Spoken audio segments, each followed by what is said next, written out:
हूं अंजलि और आप देख रहे हैं लोकल टीवी न्यूज 24/7। तो आइए शुरुआत करते हैं आज की प्रमुख खबर से। मां दुर्गा का विशाल कांवड़ अजगैबीनाथ धाम से वैद्यनाथ धाम रवाना। स्वच्छ भारत मिशन के तहत सबौर प्रखंड में प्लास्टिक अपशिष्ट प्रबंधन इकाई का हुआ उद्घाटन। यूपी चित्रकूट से आए दिव्यांग कांवरिया ने भरा जल, अटूट श्रद्धा के साथ चल पड़े बाबा नगरी जलाभिषेक करने को।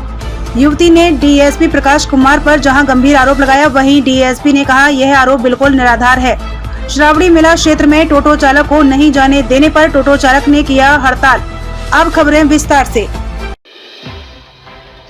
मां दुर्गा का विशाल कांवड़ अजगैबीनाथ धाम से वैद्यनाथ धाम रवाना। सुल्तानगंज के अजगैबीनाथ धाम में श्रावणी मेला उद्घाटन के दूसरे दिन ओम ग्रुप मटिया ब्रज कलकत्ता के कांवरियों ने मां दुर्गा के विशाल कांवड़ लेकर अजगैबीनाथ धाम के उत्तर वाहिनी गंगा जल लेकर पैदल वैद्यनाथ धाम के लिए हुए रवाना। इस दौरान कांवरिया गोविंद कुमार ने बताया कि 3 वर्षों से बाबा भोलेनाथ के दरबार अलग अलग तरह के लेकर जाते हैं। बाबा भोलेनाथ हम सबों की सारी मनोकामनाएं पूर्ण करते हैं की बात कही। इस दौरान दर्जनों कांवरिया मौजूद थे। सुल्तानगंज से श्यामानंद सिंह की report. Kolkata west Bengal garden with builders. कौन सा ग्रुप है ये कांवड़ का? ओम ग्रुप। ओम ग्रुप कितने सालों से आ रहे हैं? 2016। तो इस बार सब अलग अलग प्रतिमा लेके जाते हैं कि दुर्गा प्रतिमा ही लेके जा रहे हैं? अलग अलग प्रतिमा रहता है, अलग अलग हिसाब से रहता है, अलग अलग जैसा बताता है उस तरीका से निकलता है। तो कहाँ अजगैबीनाथ से कहाँ जाइएगा? बाबा धाम देवघर। बोल बम के नारों के साथ बोलिए हर हर महादेव। हर हर महादेव।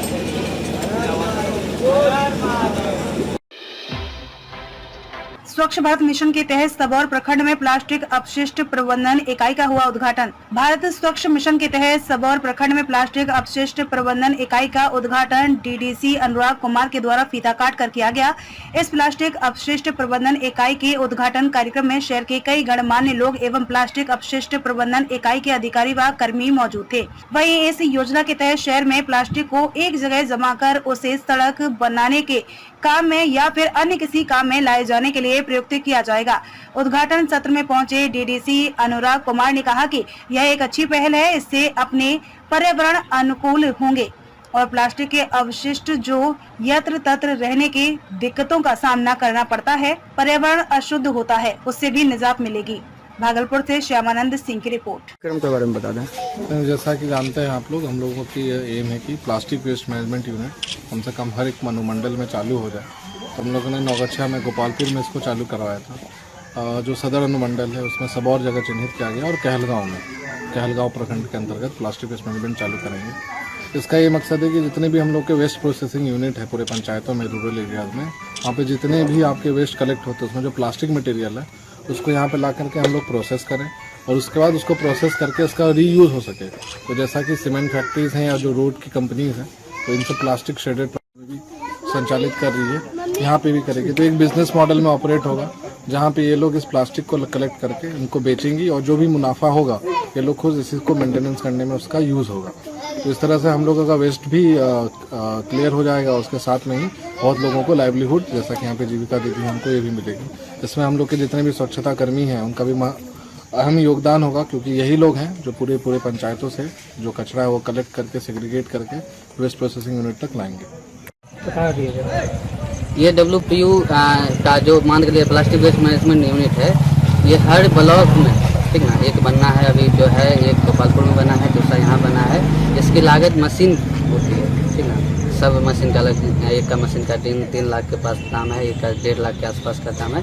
ये जो प्रोजेक्ट है लगभग में 8 लाख का योजना का अभी आया है, ठीक ना। और इससे हर पंचायत में WPU का निर्माण होना है। वहाँ से जितना भी प्लास्टिक वेस्ट मटेरियल होगा यहाँ पे आएगा। उसके पश्चात यहाँ से हम लोग उसको कतरन करके, या मान के कुछ बड़ा प्लास्टिक है उसको हम लोग कंप्रेस करके, और सड़क के मामले में जहाँ इससे सड़क बनता है या अन्य प्रकार के कोई इंडस्ट्री है या पुनर्निर्माण की जो है, उसमें भी हम लोग इसका यूज कर सकते हैं। हाँ, यानी लगभग 8 लाख की योजना है। हाँ, अभी आपके सब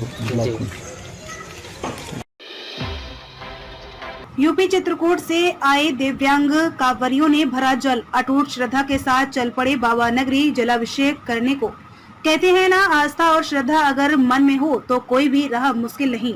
ऐसा ही कुछ देखने को मिला श्रावणी मेला में सुल्तानगंज अजगैबीनाथ धाम में तीसरे दिन एक दिव्यांग जो सुल्तानगंज से जल भर कर बाबा नगरी देवघर को जलाभिषेक के लिए चल पड़ा है। उनके पैर चलने लायक नहीं है, वह दिव्यांग है, वैशाखी के सहारे चल रहे हैं, लेकिन मन में दृढ़ इच्छा और श्रद्धा भक्ति है कि हमें बाबा भोलेनाथ को जलाभिषेक करना है।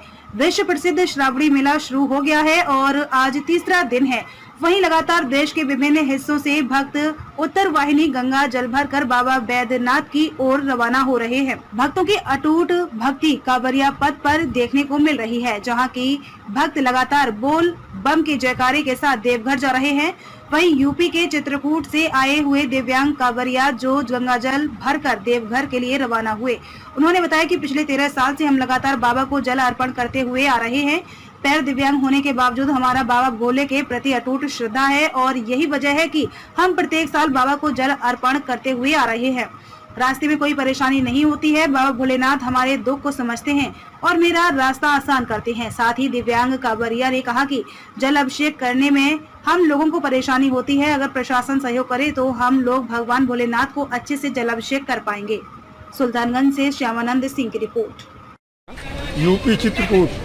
यूपी चित्रकूट कितने साल से आ रहे हैं? यार 13वां साल है। 13वां साल है। तो पैर शुरू से ही विकलांग है? नहीं, 5 वर्ष के बाद। 5 वर्ष के जब थे तभी विकलांग हुए। पोलियो मारा। तो फिर भी बोल बम जाते हैं? हाँ, हर साल जाते हैं। तो दिक्कत क्या परेशानी होती है? दिक्कत थोड़ा प्रशासन लोग मंदिर में परेशान कर देते हैं, दर्शन में असुविधा करते हैं, यही दिक्कत है।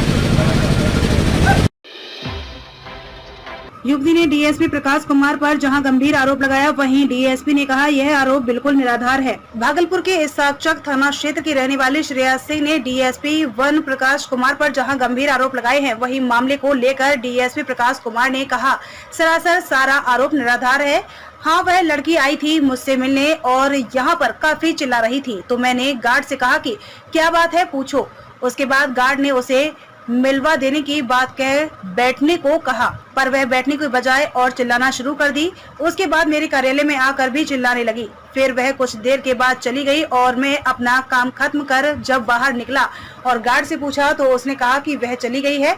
फिर मैं पीछे से अपनी गाड़ी से निकला, जिला परिषद कार्यालय के पास उसे देखा और वहाँ पर उसकी बातों को समझने की कोशिश की और उसका वह गलत मतलब निकाल कर मेरे खिलाफ उल्टा बयान दिया।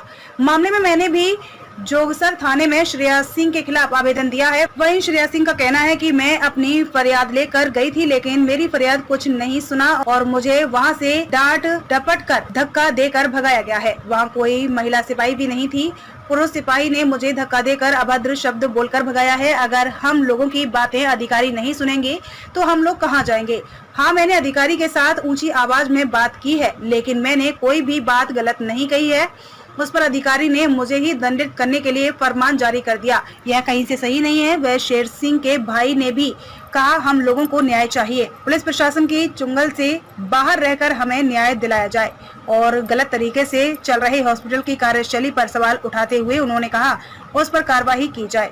भागलपुर से श्यामानंद सिंह की रिपोर्ट। और उसके बाद ग्लोबल हॉस्पिटल, उसके बाद हम लोग पहले तो भैया का पहले तो सीरियस हो गया। इतना होने के बाद डीएसपी क्या कहे आज डीएसपी सर के पास गए। डीएसपी सर तो पहले अंदर वो जाने प्रकाश नारायण, उन्होंने पूरी बदतमीजी की। वो खुद बाहर चिल्ला रहे थे। जब उन्होंने बाहर अपने अधिकारी को जाके अंदर बोले, अधिकारी उठे अपने चेयर से मेरे साथ पूरी। कई दिन से दौड़ रही हो थाना तो परसों से 3 दिन से थाना दौड़ रहे हैं और कोई कार्रवाई हॉस्पिटल के ऊपर हो नहीं रहा है। और बात ये है कि पूरी तरह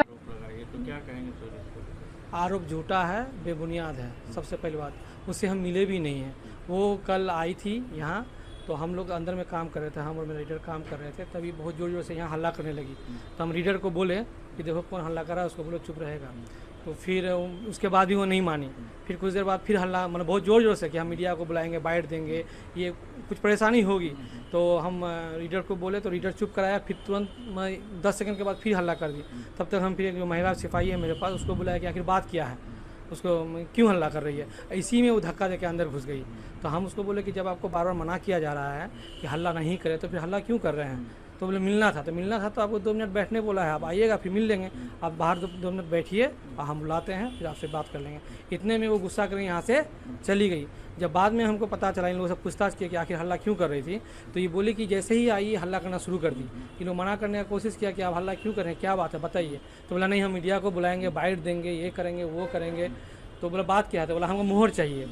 तो मोहर चाहिए तो किस चीज़ का मोहर चाहिए, तो वो एक लेटर था उसमें सिग्नेचर किया हुआ था। बोला जिस ऑफिस में आप ये चिट्ठी रिसीव कराएं मोहर वहीं का होगा, यहाँ नहीं होगा, तो उस ऑफिस में दिए। तो बोला कि जन शिकायत को संग में जाके आप रिसीव करवा मोहर लगवा लीजिए, यहाँ से नहीं मिलेगा। तो नहीं साहब से मिलना है। तो ये लोग बैठाया, उसको इवन पानी भी पिलाया है, लेकिन इसका हल्ला कम नहीं हुआ। और वो यहाँ तक आई थी, जब वो हम सिपाही को बुलाए अंदर में क्यों हल्ला कर रही है, तो धक्का देके अंदर जाने का प्रयास किया। हम वहीं से बोले कि आप हल्ला क्यों कर रही हैं, जब आपको मना किया जा रहा है बार बार, तो आप मना रही, आप 2 मिनट में आपको बुला रहे हैं, आप बैठिए। अब वो यहाँ से तुनक के चली गई।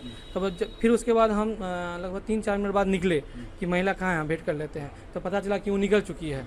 तो हम जैसे सुल्तानगंज निकले थे तो जिला परिषद के आगे में वो रास्ता संकरा है, तो रोड पे चल रहे थे, तो मेरा गाड़ी स्लो हुआ, तो गाड़ी पहचान ली। तो मेरा खिड़की पे आके बोलने लगी कि आप किए नहीं, आप ये कर दिए वो कर दिए, हम मीडिया में दे देंगे, डीएम साहब को फ़ोन करेंगे, ये करें। हम बोले आपको तो हम 2 मिनट रुकने बोले थे, आप रुक जाते तो आपको मोहर लगवा देते। मतलब हमें कोई मोहर नहीं चाहिए, कुछ नहीं चाहिए, हम कंप्लेन करेंगे, वहाँ जाएंगे। हमें जाइए आप जहाँ जाना है, आप चल गए अपना, बस इतनी सी बात है। इसके अलावे बाद में हमको पता चला कि ये लड़की और इसके पिताजी 3 दिन पहले सबौर थाना में भी जाके ये वहाँ हंगामा की है। थाना अध्यक्ष के चैम्बर में घुस के ज़बरदस्ती की है। ज़बरदस्ती कहने का मतलब कि हमको एफआईआर अभी कीजिए, एफआईआर कीजिए, रिसीविंग दीजिए। थाना अध्यक्ष उसमें समीक्षा बैठक कर रहा था, जब हमको पता चला है। ये उनके द्वारा कहा गया कि आप 5 मिनट बैठिए, और भी पब्लिक है, हम आपसे मिल लेते हैं, हमको आवेदन तो कम से कम पढ़ने दीजिए, तब ना हम एफआईआर करेंगे। बोला नहीं, पहले एफआईआर कीजिए और हमको रिसीविंग दीजिए। तो वहाँ भी इनके प्रति इस आशय का एक सनहा दर्ज किया गया है, और जो आवेदन वो दी है उसका रिसीविंग भी दिया गया है, और उसके बाद फिर जांच भी की गई है।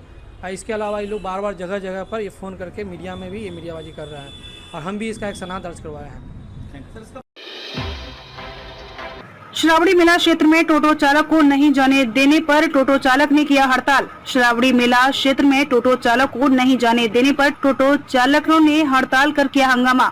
वहीं टोटो चालक ने बताया कि श्रावणी मेला क्षेत्र में टोटो चालक को अपना टोटो पुलिस के द्वारा नहीं जाने दिया जाता है, जिससे बाहर से आने वाले कांवरियों को काफी परेशानी हो रही है। वहीं टोटो चालक ने अपना वाहन लेकर नगर उप सभापति नीलम देवी के आवास पर पहुंचकर जमकर हंगामा किया।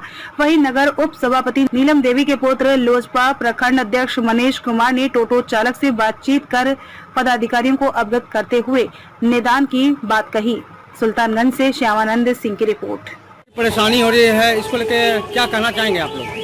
तो जैसा कि पता कि श्रावणी मेला स्टार्ट है, श्रावणी मेला में सबसे ज़्यादा दिक्कत किसी को अगर होता है तो टोटो चालक को होता है। सारा रूट बंद कर दिया जाता है। पिछले वर्ष भी टोटो चालक, जितना भी टोटो चालक है पूरे सुल्तानगंज नगर में, सभी टोटो चालक जो है मेरे आवास के सामने आकर के जो है शांतिपूर्ण तरीके से इसका विरोध किया था, और बोला गया था, इन लोगों का वाजिब मांग था कि हम लोग को भी जगह दिया जाए। हम लोग यदि नहीं कमाएंगे तो मेरा परिवार कैसे चलेगा। इस उद्देश्य के साथ इस वर्ष भी, पिछले वर्ष भी विकल्प जो है और उस समय के प्रशासन के द्वारा निकाल दिया गया था। इस वर्ष भी जो है इन लोगों का जो है यही मांग है कि हम लोगों को कमाने का रास्ता दिया जाए, और इससे क्या होता है कि यात्री को भी सुविधा मिलता है, यात्री भी सुगम तरीके से जो पहुंच जाता है जगह पे, और उससे इस एवज में जो इन लोगों की कमाई जो होती है और इनका घर परिवार चलता है। इस तरह का रूट जो है, सारा रूट बंद हो जाने की वजह से, टोटो नहीं चलने की वजह से इन लोगों में काफ़ी परेशानी है, काफ़ी गुस्सा, काफ़ी आक्रोश है। इस वजह से आज सुबह से ही, सुबह लगभग 7 बजे से ही सारे टोटो चालक जो है मेरे आवास के सामने जो है लगा दिए हैं, टोटो हड़ताल कर दिए, और हड़ताल कर दिए हैं कि नहीं चलेंगे, और प्रशासन जो है इसकी मुकम्मल व्यवस्था करवावे। और हम लोगों से भी यही मांग किए हैं। संयोग से जो है मेरी माँ जो है डिप्टी चेयरमैन नगर परिषद सुल्तानगंज, वो अभी पूजा कार्यक्रम में व्यस्त होने के कारण माँ जो है हम आए घर के बाहर, इन लोगों को सुने, और प्रशासन से भी मेरी यही मांग है। और वीडियो सर से भी हम फ़ोन पे बात किए, और वीडियो सर को भी बोले कि पिछले वर्ष जिस तरह से इन लोगों का वैकल्पिक व्यवस्था किया गया था, उसी वर्ष की भांति इस वर्ष भी इन लोगों का वैकल्पिक व्यवस्था किया जाए, ताकि ये लोगों के अंदर जो है शांति व्याप्त हो और ये लोग भी अपना कमाई करे, घर परिवार को चलाए। क्या आश्वासन मिला वहाँ से? आश्वासन मिला है कि नहीं, इन लोगों को ध्यान में रखते हुए प्रशासन के द्वारा, वीडियो सर के द्वारा जो बोला गया कि नहीं, हम एकदम अलर्ट हैं, मुस्तैद हैं, मेरे संज्ञान में मामला आया हुआ है, हम फौरन इसको देखते हैं और कोई भी परेशानी को नहीं हो। श्रद्धालु के साथ साथ यहाँ तो श्रद्धालु को परेशानी नहीं होगा, उसके साथ साथ यहाँ के ग्रामीणों को, यहाँ के टोटो चालक को भी मतलब ये दिक्कत समस्या उत्पन्न नहीं होगी, ये मेरा दावा है। क्या दिक्कत हो रही है आप लोग को? दिक्कत है कि घाट जाने का सभी रास्ता बंद है। हम लोग को एक ही रूट था, मिर्जागंज से जाना है, इधर से आना है, वो रास्ता अभी बंद हो गया है। हम लोग का कमाने का कोई साधन नहीं है। तो आप लोग क्या मांग करते हैं? हम लोग एक रास्ता मांगते हैं घाट जाने का। घाट पे बैरियर लगा हुआ है, उसके आगे टप्पे नहीं है, उससे तो जहाँ तक बैरियर वहाँ तक जाने का? वहीं तक जाइए, हम तो अंदर घुसेंगे ही नहीं। प्रशासन से बात भी क्या कहा है वो? प्रशासन बोले साहब बात करते हैं उनसे। हाँ, बोले कि वीडियो साहब आ रहे हैं, उनसे बात करते हैं आप लोग रास्ता के विषय में। क्या नाम है आप लोग का? प्रभास कुमार तांती। कितने लोग हैं आप लोग?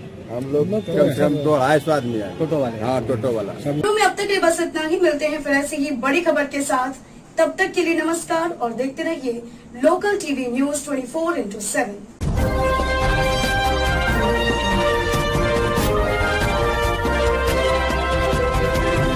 आप देख रहे हैं लोकल टीवी न्यूज 24/7, सब पर नजर, सबकी खबर।